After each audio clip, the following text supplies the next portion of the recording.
આપણી સંસ્કૃતિ, આપણા સંસ્કાર સદાય રહે આપણી સાથે. ભારતના મહાન ગ્રંથો અને કવિતાઓનો સંપૂર્ણ સંગ્રહ. સબસ્ક્રાઇબ કરો તિલક.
ભગવાન શ્રી કૃષ્ણ પોતાના કર્તવ્યથી ક્યારેય વિચલિત નહોતા થયા.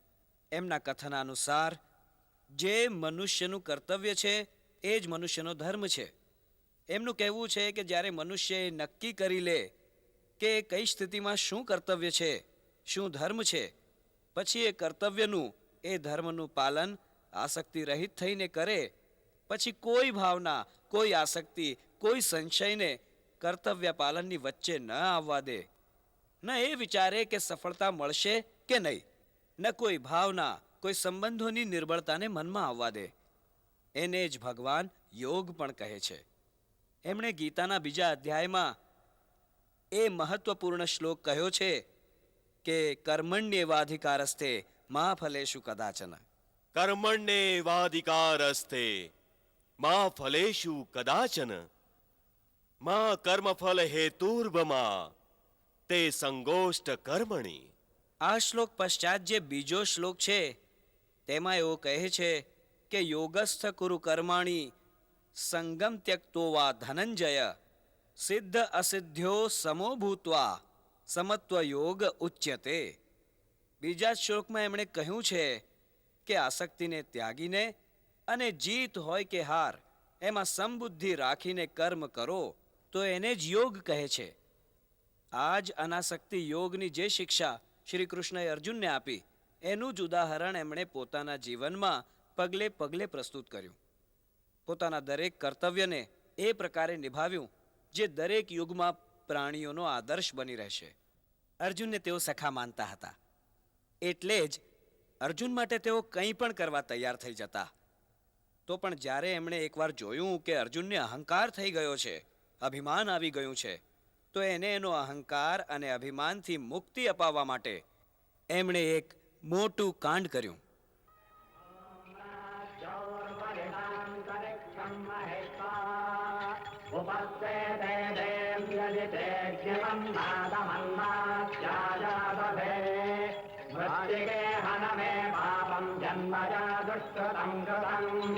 मृत्युये ब्रह्मदत्तादिशाश्यमेनाभिमन्त्रिता मृत्तिके देहि मे पुष्टिं त्वयि सर्वं प्रतिष्ठितम् मृत्तिके प्रतिष्ठिते सर्वं तन्मे नन्दद मृत्तिके ॐ राज्योर्परिणान्तरिक्षं महेत्वा उपस्थिते देव्यजिते ज्ञमं नादमन्नास्याजारते દ્વારિકાધીશ દ્વારિકાધીશ દ્વારિકાધીશ દ્વારિકાધીશ ખબો ઉભા રહો બ્રાહ્મણ દેવતા, ક્યાં જઈ રહ્યા છો? દ્વારિકાધીશને મળવા.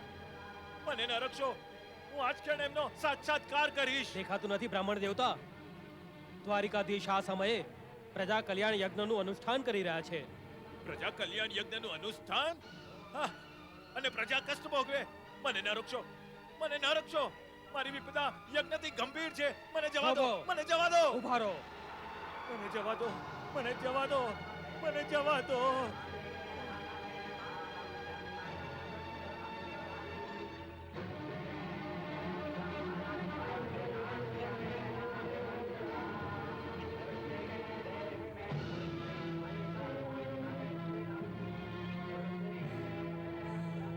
કલ્યાણ યજ્ઞમાં આપનું સ્વાગત છે બ્રાહ્મણદેવ. સ્વાગત તો એનું થતું હોય છે જે નિશ્ચિત હોય. હું વિપત્તિથી ઘેરાયેલો દ્વારિકાનો એક બ્રાહ્મણ છું. મારી રક્ષા કરો દ્વારિકાધીશ, મારી રક્ષા કરો. પહેલા આપ શાંત થઈ જાઓ બ્રાહ્મણદેવ. શાંત શી રીતે થાઉં દ્વારિકાધિપતિ?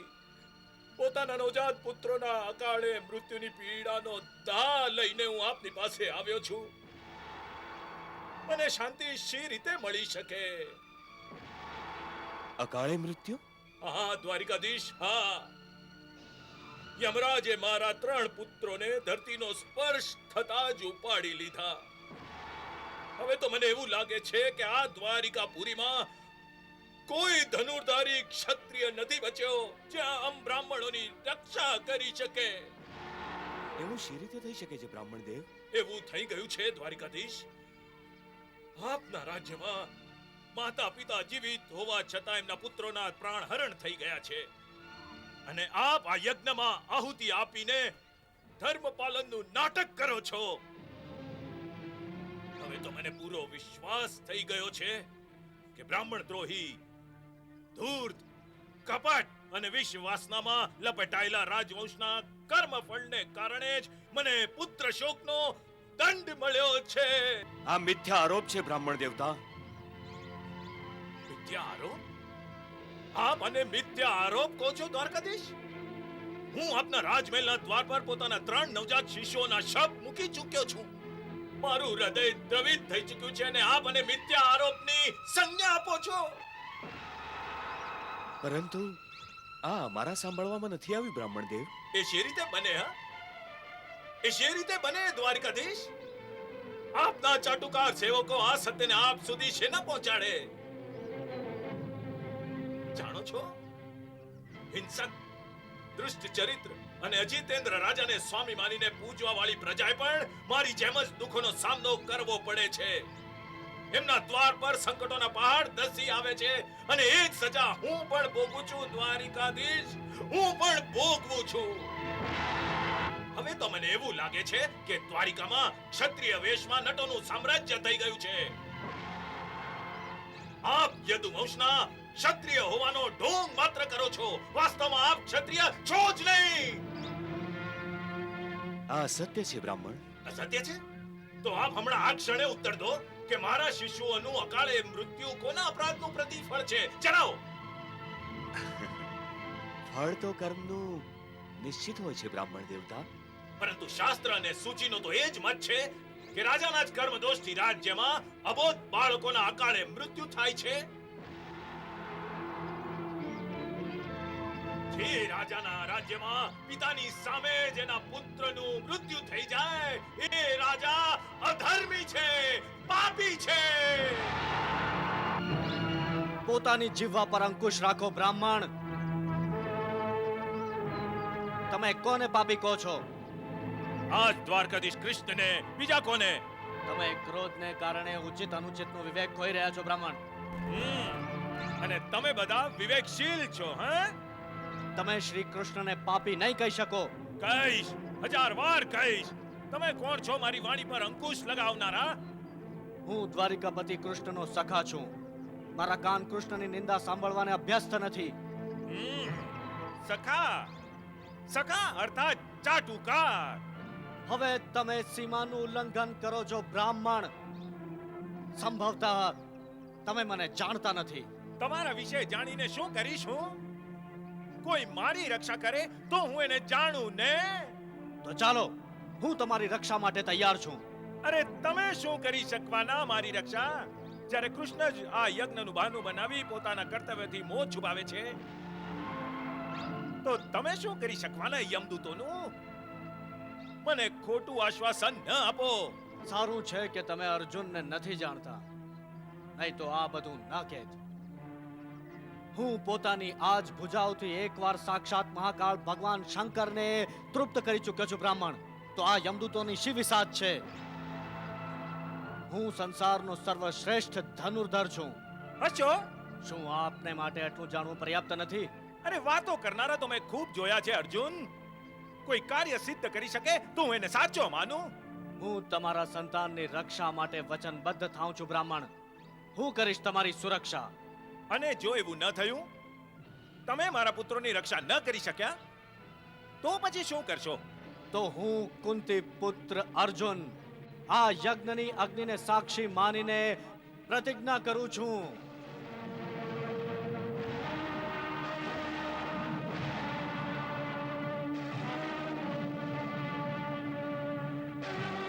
કે જો હું આ બ્રાહ્મણના સંતાનની રક્ષા ન કરી શક્યો તો અગ્નિમાં પ્રવેશ કરીને પોતાના પ્રાણ ત્યાગી દઈશ.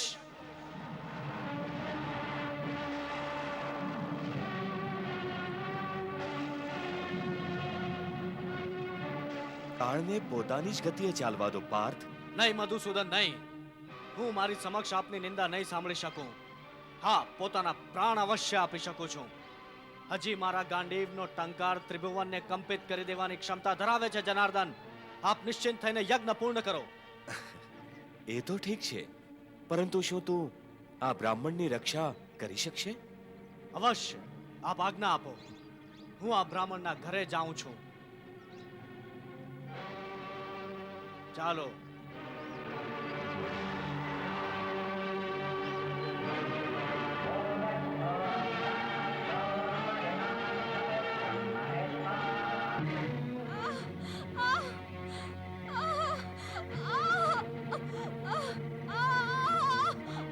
ધીરજ રાખ દીકરી, ધીરજ રાખ દીકરી, દીકરી. આવો, અહીં આવો. તો આ જ છે આપનું ઘર બ્રાહ્મણ દેવ. હા, ગાંડીવધારી અર્જુન. હમણાં આવી.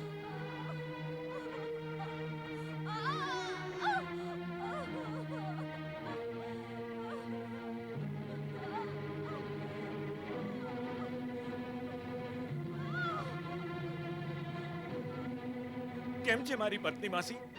એના પ્રસવનો સમય નજીક આવી ગયો છે ભાઈ. થોડી જ પળની વાર છે. આપ મને બહાર જ રહો, હું અંદર જાઉં છું. ભગવાન ઈચ્છે તો બધું જ ઠીક થઈ જશે.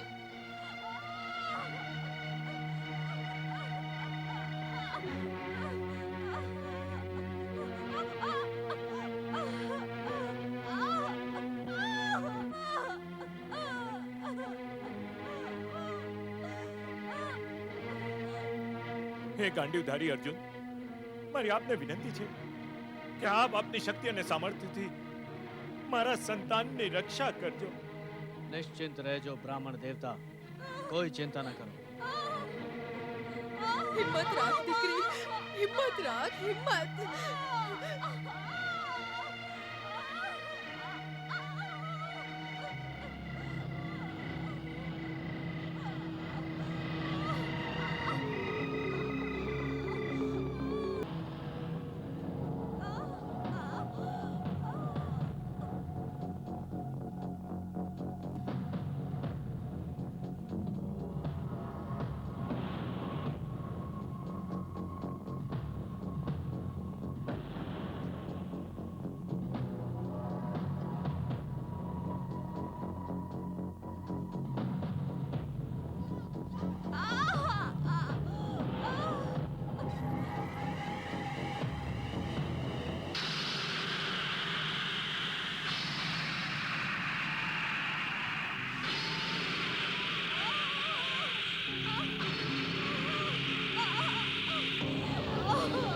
મારું આ બાણોનું કવચ આપના ઘરને પૂર્ણ સુરક્ષિત રાખશે. આ દિવ્યાસ્ત્રોનું કવચ છે જેને ભેદીને કોઈ શક્તિ આપની પત્નીના પ્રસૂતિ ગ્રહ સુધી નહીં જઈ શકે.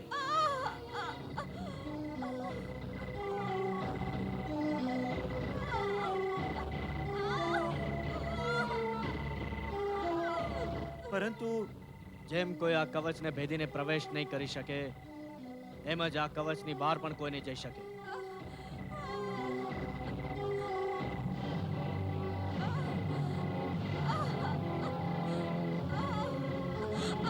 ધીરજ રાખ, બસ થોડી જ પળની વાત છે.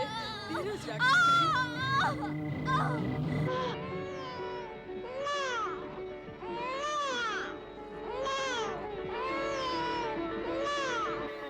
બ્રાહ્મણ દેવતા, આપના સંતાને જન્મ લઈ લીધો છે અને તે પૂર્ણ સુરક્ષિત છે. મેં કહ્યું હતું ને કે હું આપના સંતાનની રક્ષા કરીશ. મેં આપની રક્ષા કરી છે બ્રાહ્મણ દેવતા. જાઓ બ્રાહ્મણ દેવ, પોતાના સંતાનનું મુખ તો જોઈ લો.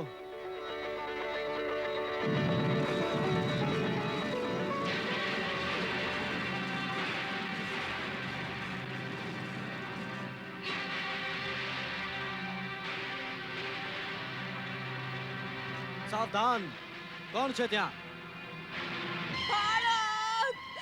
દીકરી, મારા બાળકને ઉપાડીને લઈ ગયા. દીકરી,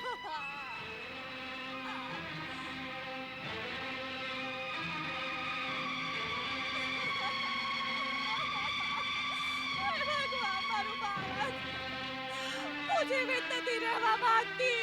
હું જીવિત નથી રહેવા માંગતી. મને પણ મારા બાળકની સાથે લઈ જાઓ.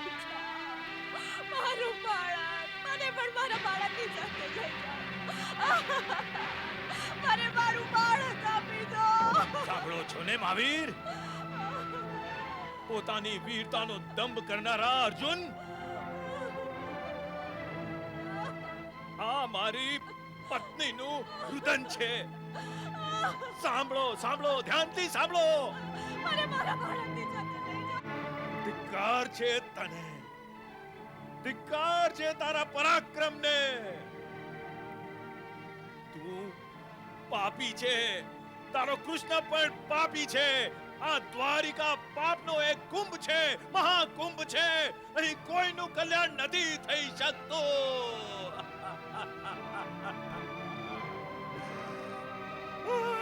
મારું બાળક, મારું બાળક. તમે મારા પર વિશ્વાસ રાખો. હું આપના પુત્રને નિશ્ચિત જ પાછો લઈ આવીશ. ફરી એ જ અહંકાર. અરે જેને પ્રારબ્ધે મારી પાસેથી છીનવી લીધું, તારી સામે જ મારું બાળક જતું રહ્યું અને તું મને કહે છે કે તું મારું બાળક પાછું લાવશે. અરે મને મૂર્ખ શું કામ બનાવે છે તું?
કુંતી પુત્ર અર્જુન, આ દ્વારના રક્ષકોને આદેશ આપું છું કે મારે માટે દ્વાર ખોલી દેવામાં આવે.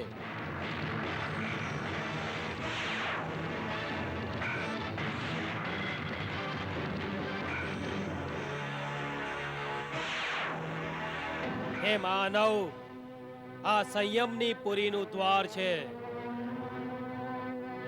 અહીં યમરાજનું શાસન છે.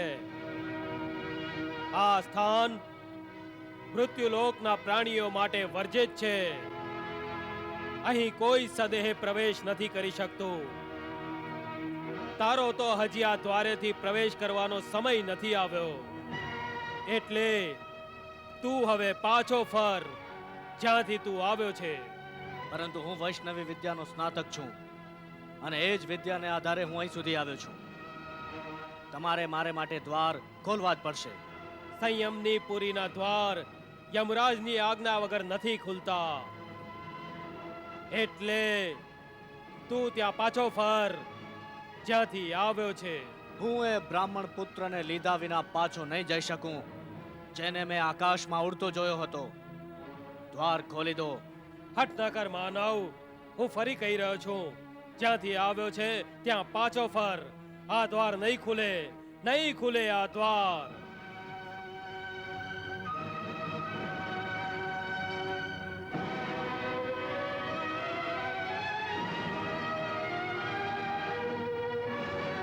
ખુલશે અને અવશ્ય ખુલશે. તું અર્જુનના પરાક્રમને નથી જાણતો. હું આ દ્વારનો જ વિધ્વંસ કરી દઈશ.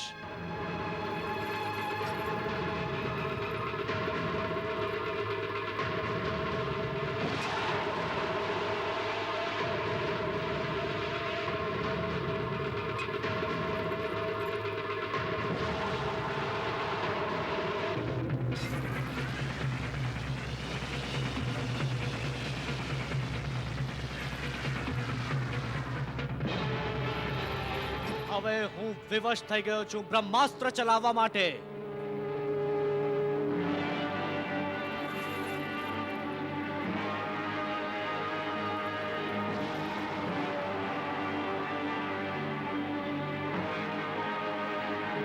હે બ્રહ્મદેવ, મારા સર્વ અસ્ત્રો આ સમયે નિષ્ફળ થઈ ગયા છે. એટલે જ હું હવે આપનું બ્રહ્માસ્ત્ર ચલાવવા વિવશ થઈ ગયો છું. હું જાણું છું કે આ બ્રહ્માસ્ત્ર વચૂટતા જ આપની બનાવેલી અનેક ધરતીઓ અને ઘણા લોકનો વિનાશ થઈ જશે. આ સંયમની પુરી પણ એક ખંડેર બની જશે. પરંતુ મારી પાસે બીજું કોઈ સાધન નથી રહ્યું જેનાથી મારી પ્રતિજ્ઞા પૂરી થઈ શકે. એટલે જ હે દેવ, મને ક્ષમા કરી દેજો.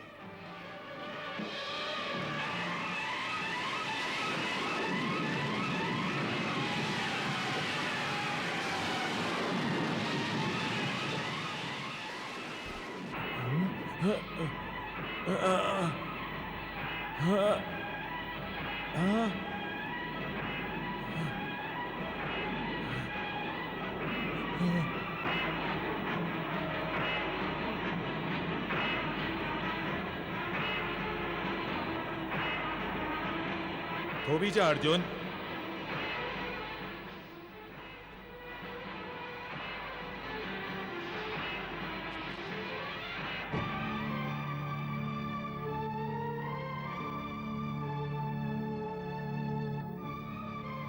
પ્રણામ હે ધર્મપિતા.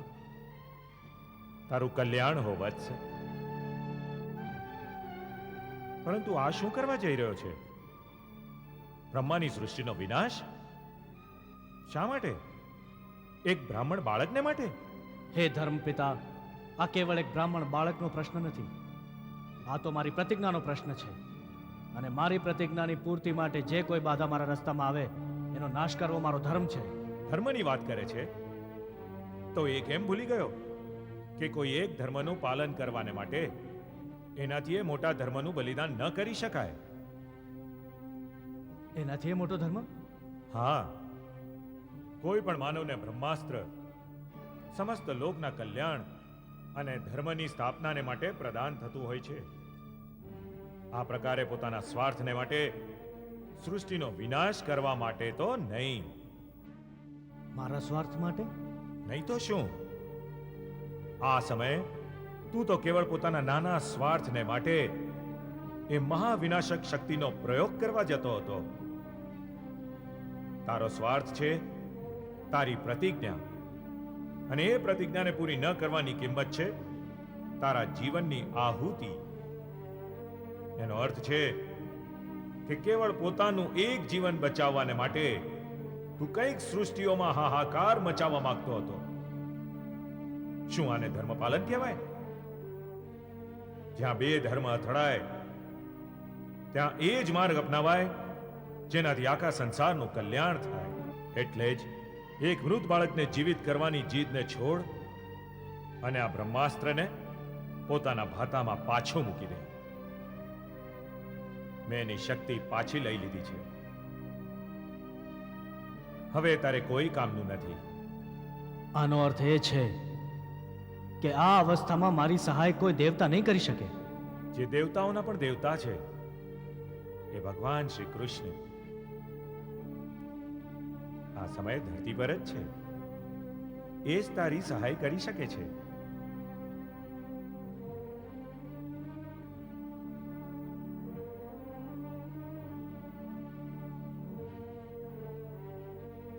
તારું કલ્યાણ હો વત્સ.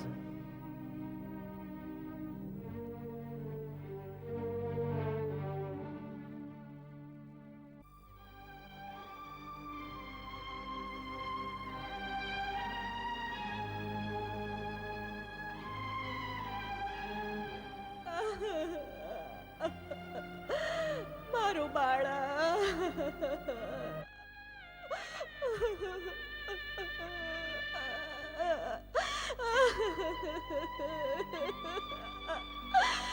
મારું બાળા.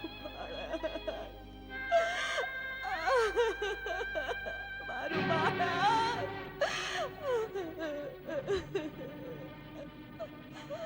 જુઓ જુઓ નગરજનો, જુઓ મારા સંતાનની રક્ષા કરવા વાળા, સાક્ષાત મૃત્યુને જીતવા વાળા આ અર્જુનને જુઓ. એના પરાક્રમથી ભગવાન મહાદેવ શંકર પણ પ્રસન્ન થયા હતા.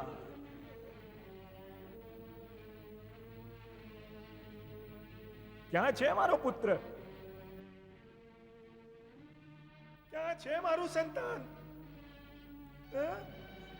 હે બ્રાહ્મણ દેવ, હું આપના પુત્રને યમલોકથી નથી લાવી શક્યો. હું એની રક્ષા કરવામાં અસમર્થ રહ્યો છું.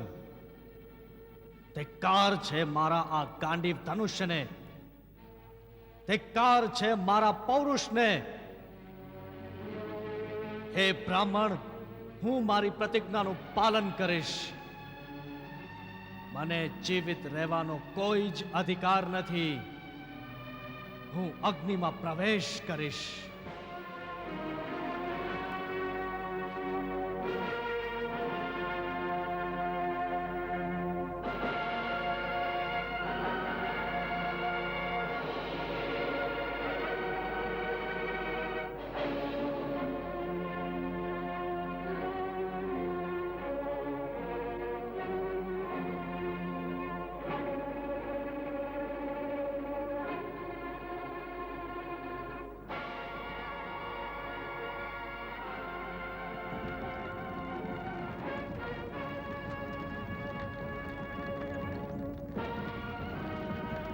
હું કુંતી પુત્ર અર્જુન આ પૃથ્વીના લોકપાલ અને દિગ્પાલોને સાક્ષી રાખીને જણાવું છું કે હું બ્રાહ્મણ દંપતીના પુત્રના પ્રાણની રક્ષા ન કરી શક્યો.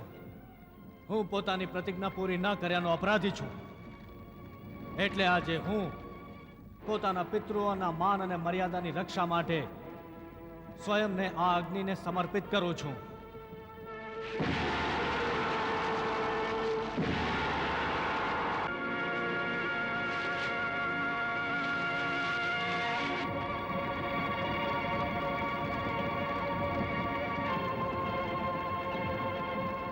બીજા પાર્થ. વાસુદેવ,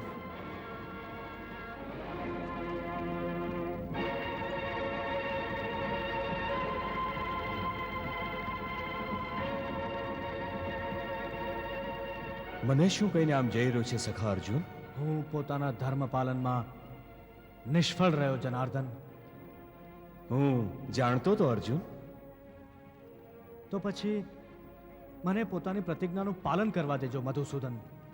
તારી પ્રતિજ્ઞા પાછળ શું છે તું જાણે છે પાર્થ? શું છે જનાર્દન?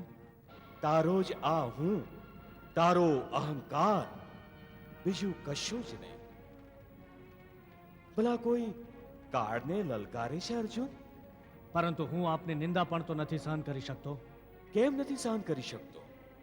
નિંદા જ તો બહિષ્કારની જનની હોય છે. નિંદા કરવા વાળા જ તો આપણને શુદ્ધ આચરણ કરવાની શીખ આપે છે.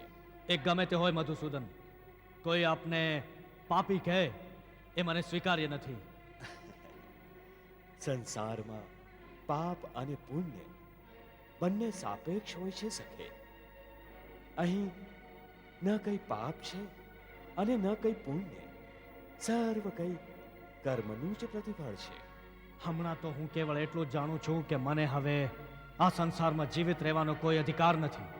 તારા આ પ્રાણો પર કેવળ તારો જ અધિકાર નથી ને પાર્થ, તારા આ સખાનોય છે. એટલે જ હું તારો સખા તને આ પ્રકારે તારા કર્તવ્યોથી ભાગવાની અનુમતિ નથી આપી શકતો. એક કાયર હોય છે અર્જુન, જે પોતાના કર્તવ્યને અધૂરું મૂકીને મૃત્યુના ચરણોમાં શરણ લે છે. પરંતુ હું કર્તવ્યોથી ભાગ્યો નથી કનૈયા. હું કર્તવ્ય પાલન માટે અસમર્થ છું. અસમર્થ? માણસ અસમર્થ તો ત્યારે થાય છે જ્યારે તે પ્રયાસ કરવાનું મૂકી દે છે. આ વીરોનું કામ નથી. વીર તો અંતિમ શ્વાસ સુધી પ્રયાસ કરવાનું નથી છોડતા. પરંતુ સામે જ્યારે લોખંડની એક દિવાલ હોય જેના પર માથું પછાડીને માણસ થાકી જાય તો એ શું કરે? તો એ પેલી લોખંડની દિવાલ પર માથું પછાડતો જ રહે. પછાડતો રહેશે તો મરી જશે. એ જ પ્રકારે મરવું જ તો વીરોની શાન છે. કર્તવ્ય પાલન તો એ છે કે જે લોખંડની દિવાલ પર માથું પછાડતા મરી જાય, કેમ કે સંભવ છે કે એની અંતિમ પછડાટથી એ દિવાલ તૂટી જાય. તમે કહેવા શું માંગો છો? મેં પૂરતો પ્રયાસ નથી કર્યો? બિલકુલ એ જ કહેવા માંગુ છું પાર્થ. કેમ કે તું જ યમલોકથી પાછો આવતો રહ્યો. તે એવું કેમ ન વિચાર્યું કે યમલોકથી આગળ કોઈ લોક હોઈ શકે છે? અર્થાત એ કે આવ મારી સાથે, આપણે બંને યમલોકથી આગળ જઈ પેલા બાળકને શોધીએ.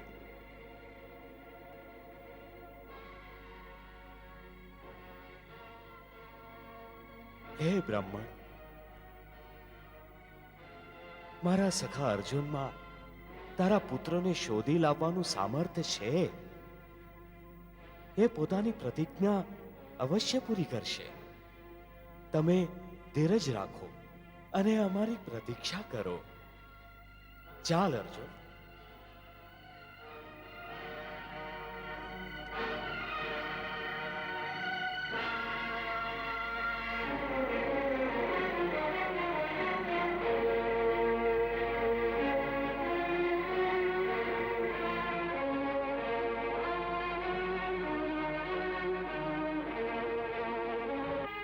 થોભો દાસ.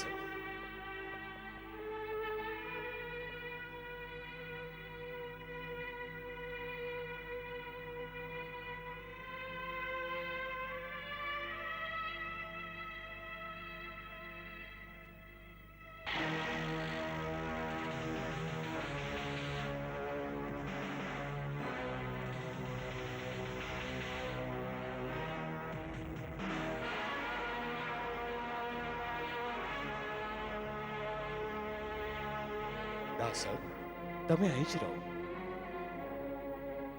અર્જુન, અહીંથી તું જ આ રથનો સારથી બન. જેવી આજ્ઞા મધુસૂદન.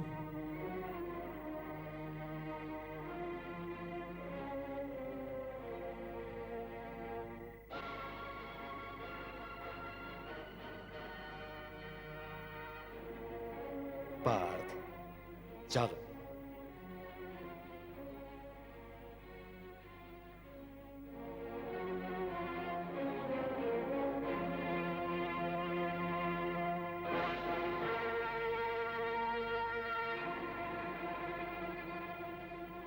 હાંકો રથ.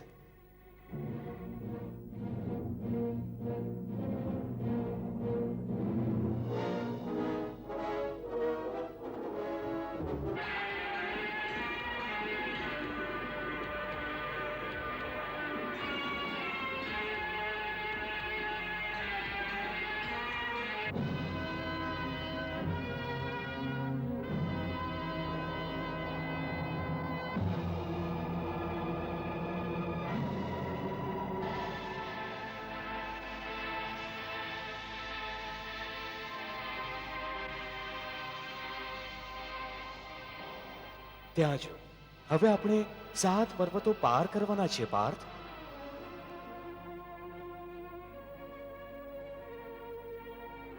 વાસુદેવ, આજ જેવો નિરાશ હું પહેલા કદી નહોતો થયો.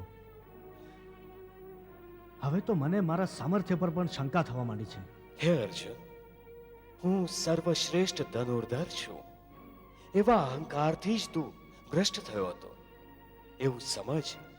હવે તારા અહંકારનું હરણ થઈ ગયું છે. તું પોતાના જ અહંકારમાં લપેટાઈ બ્રાહ્મણ પુત્રની રક્ષા કરવા ગયો હતો.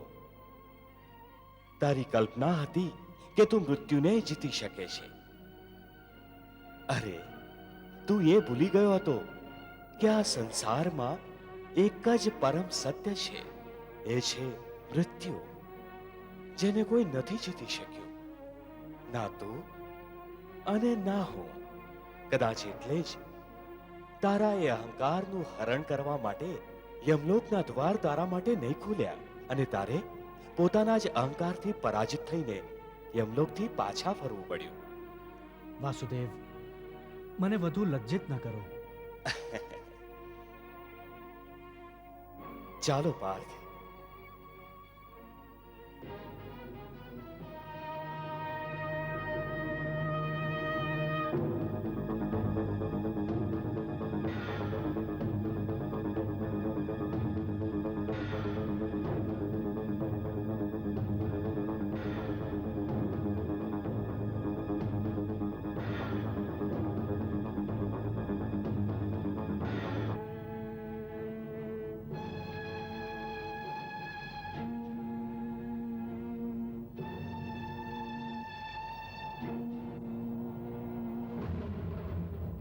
વાસુદેવ, અહીં તો ઘોર અંધકાર છે.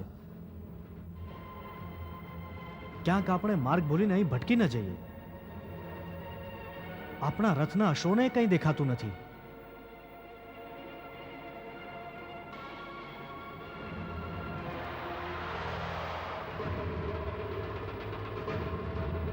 જાઓ સુદર્શન, તમારા જ્યોતિર્મય તેજથી આ ઘનઘોર અંધકારને ભેદીને અમારો માર્ગ પ્રકાશિત કરો.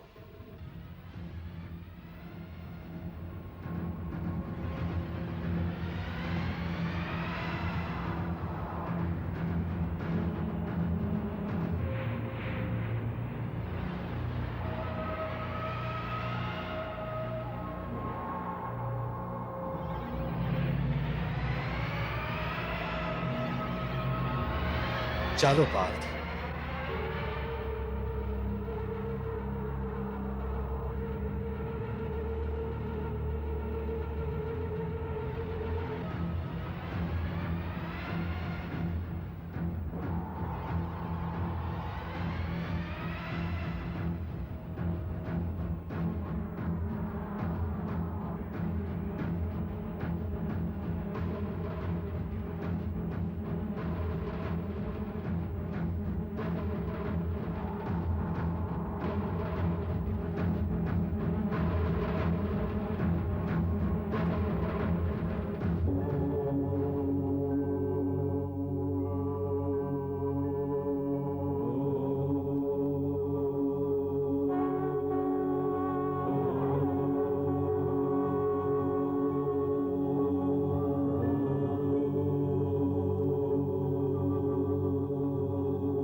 પ્રણામ પ્રભુ. આવો વાસુદેવ શ્રી કૃષ્ણ. આગમનનું કારણ આપના દર્શનનો લાભ લેવા અને પોતાના સખા અર્જુનને કશુંક બતાવવા. અર્જુન, શ્રી કૃષ્ણની સાથે તને પણ મારા દર્શન થયા છે. મેં જ તો તને અહીં બોલાવ્યો છે. તારા રથને 4 અશ્વો ખેંચીને લાવ્યા છે. એ સર્વ 4 દિશાઓના પ્રતીક છે. તારો આ રથ તારા જ મનનું પ્રતીક છે.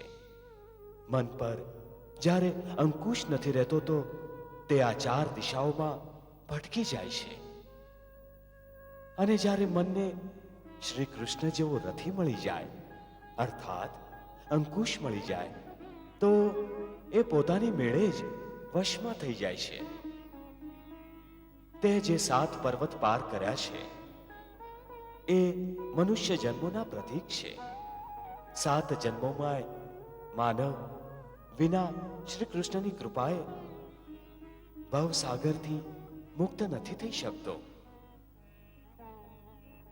પરંતુ જે કૃષ્ણનો હાથ પકડી લે છે એ તો ક્ષણ માત્રમાં જ મુક્ત થઈ જાય છે. હે અર્જુન, તું જે અંધકાર ભરેલી કાળ રાત્રિમાં થઈને આવ્યો છે, એ અંધકાર તારા માટે અહંકારનું પ્રતીક હતો. ભવસાગર પાર કરતા કરતા તું એ વિચારી રહ્યો હતો કે વિશ્વનો સર્વશ્રેષ્ઠ ધનુર્ધર હોવા છતાંય તું યમનું દ્વાર ન ખોલાવી શક્યો. આ અંધકાર મારી જ મહામાયાનું પ્રતીક છે. અહીં જ સર્વ કંઈ જન્મ લે છે અને એમાં જ સર્વ કંઈ નષ્ટ થઈ જાય છે.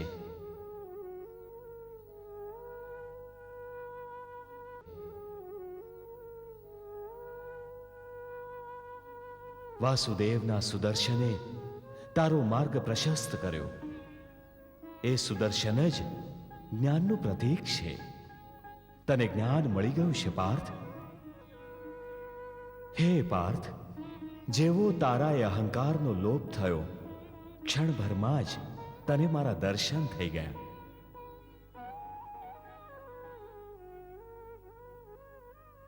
મને ક્ષમા કરજો દીનાનાથ. મારા અપરાધનો દંડ પેલા બ્રાહ્મણને ના આપશો. એમના પુત્રો અમને પાછા આપો દીનાનાથ. અરે, તમને બંનેને અહીં લાવવા માટે જ તો મેં પેલા બ્રાહ્મણના 4 પુત્રોને મારા લોકમાં બોલાવ્યા હતા. હે પાર્થ, ચિંતા ના કરો. તમે બંને મારી જ કલાઓની સાથે પૃથ્વી પર ગયા છો, એટલે તમારા થકી પૃથ્વી પર ધર્મની સ્થાપના થશે, આસુરી શક્તિઓનો વિનાશ થશે. જાઓ અને લોકમંગલ કરતા રહીને ધર્મનું આચરણ કરો. તમે બંને ઋષિવર નર અને નારાયણ છો.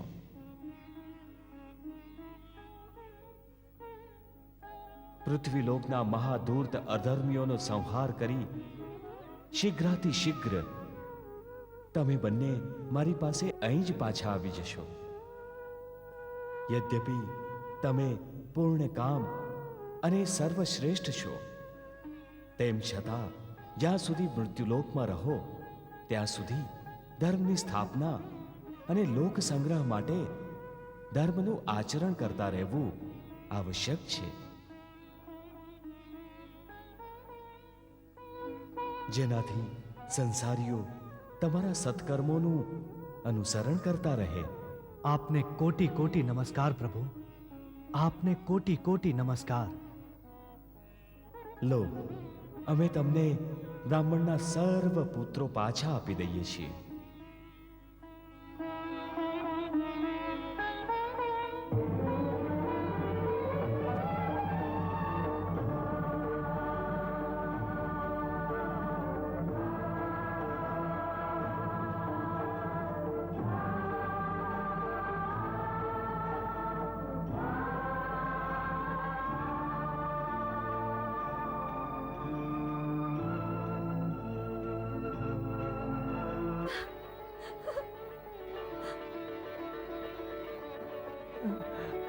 મારા બાળકો આવી ગયા.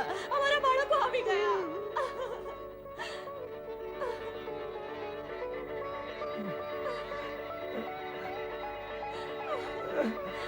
મારા બાળકો.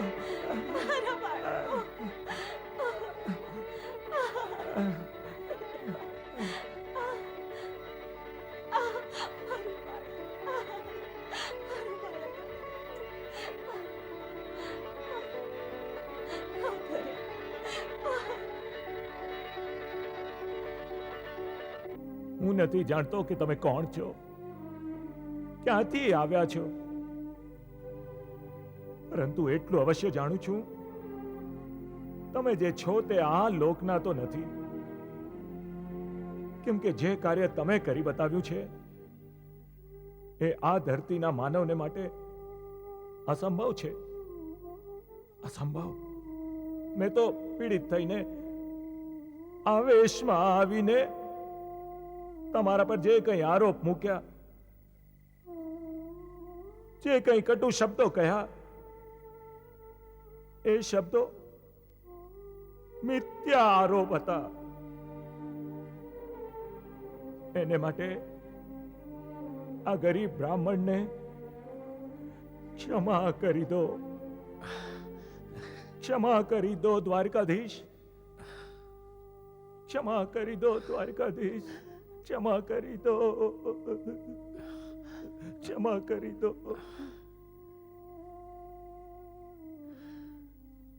કૃષ્ણ